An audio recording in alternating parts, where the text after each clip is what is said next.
Julle is baie welkom om by die tafel te kom aansit.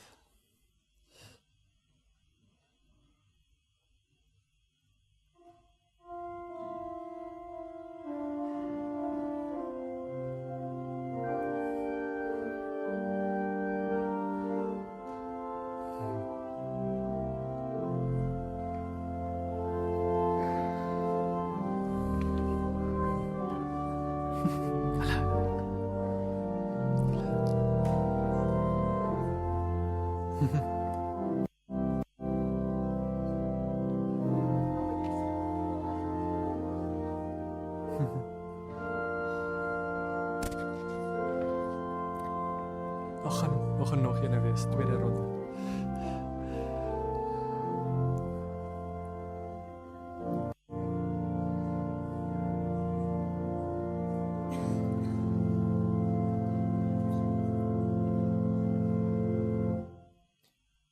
Ek wil hoor, gaan nou iemand wees wat na hierdie ronde by die tafel gaan wil kom aansit?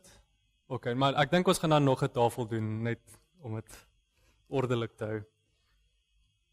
Geliefdes, ons sit hierso en ons dink saam oor dit wat Jesus vir ons gedoen het. Ons rig ons harte en ons gedagtes na hom. En ons weet dat hy ons voorspraak is aan die regterhand van ons hemelse Vader. Dit beteken dat hy namens ons getuig. Hy sê vir die Here, ek het gesterf. My sondes het betaal. My lyding het betaal vir die mense se sondes en daarom rig ons harte en gedagtes op die Here Jesus wat hierdie vir ons gedoen het.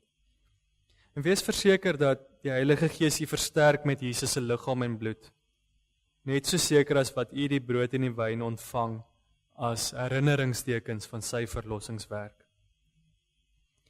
Die brood wat ons breek is die gemeenskap met die liggaam van Christus.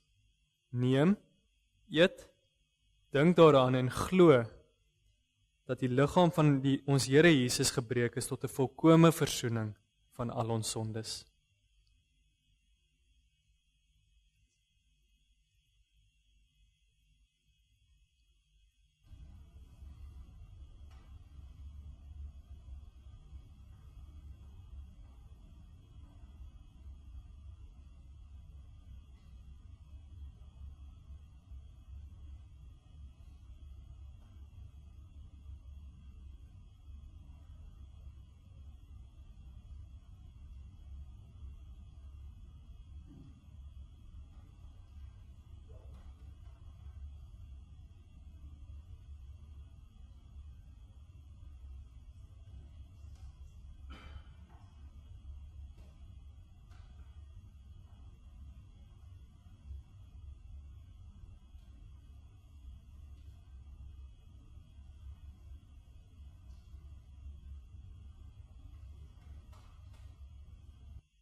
Die beker van danksegging wat ons met danksegging seën, is die gemeenskap met die bloed van Christus.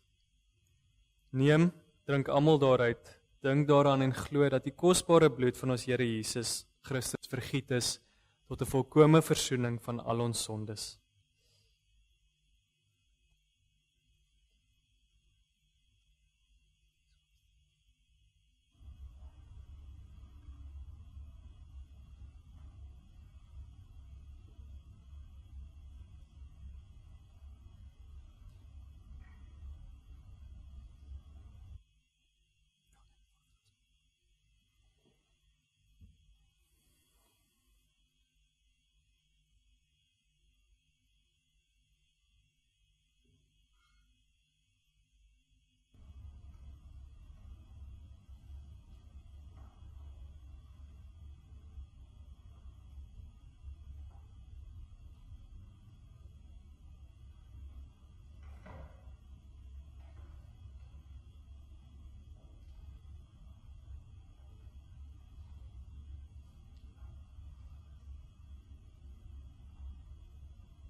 Kon almal nou wyn kry. Okay. Terwyl ons hier aan die tafel sit, kan ons skrifverruiming 5-2 vers 6 saam sing as dit reg is.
ons gaan nou nog 'n tafel hê en dan gaan ons vers 7 sing. Dankie, baie dankie julle.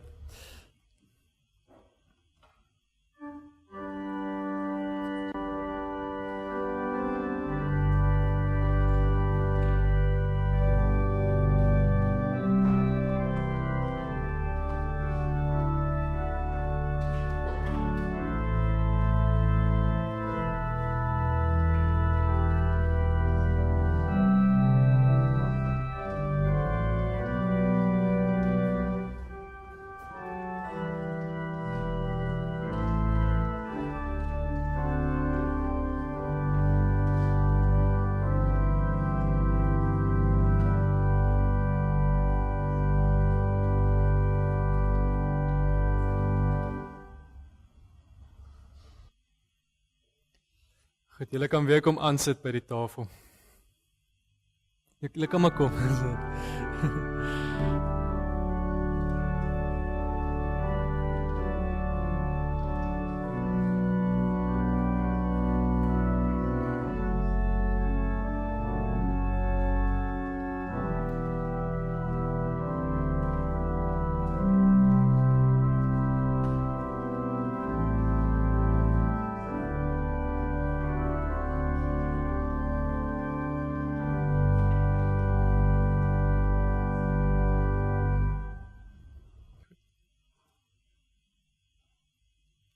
Geliefdes, soos wat ons hierso sit, rig ons harte en gedagtes op Jesus Christus.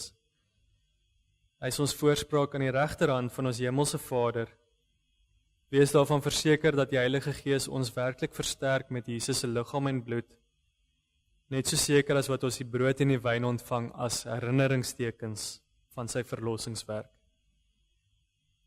Die brood wat ons breek, is die gemeenskap met die liggaam van Christus. Neem, eet, dink daaraan en glo dat die liggaam van ons Here Jesus gebreek is tot 'n volkome versoening van al ons sondes.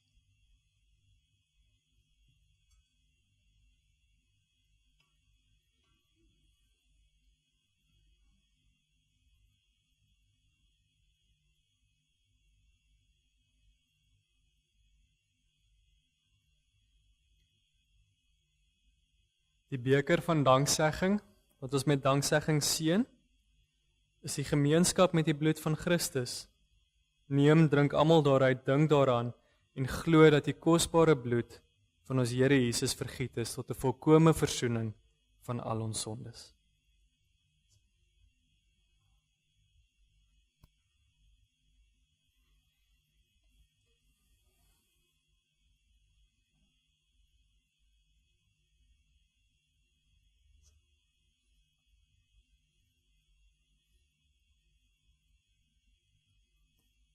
Kom ons sing saam vers 7.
Die kollektes is by die deure en dit is vir die instandhouding van die erediens en die Bolandse bedieningsfonds.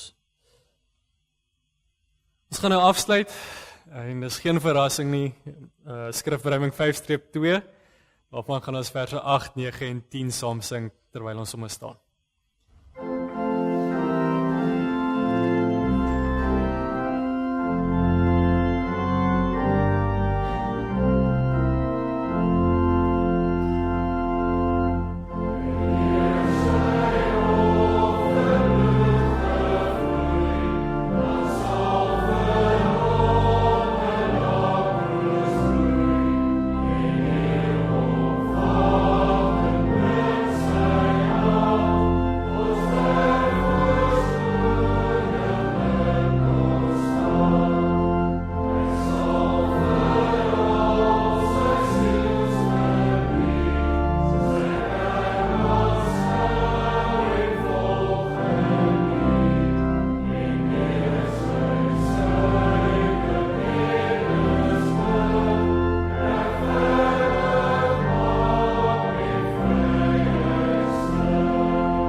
baie belangrike deel uitgelaat en dis die dankgebed na die nagmaal. So ek wil hê ons moet nou saam bid en dan bly ons net staan en dan daarna gaan ek die seën uitspreek en dan sing ons die amen.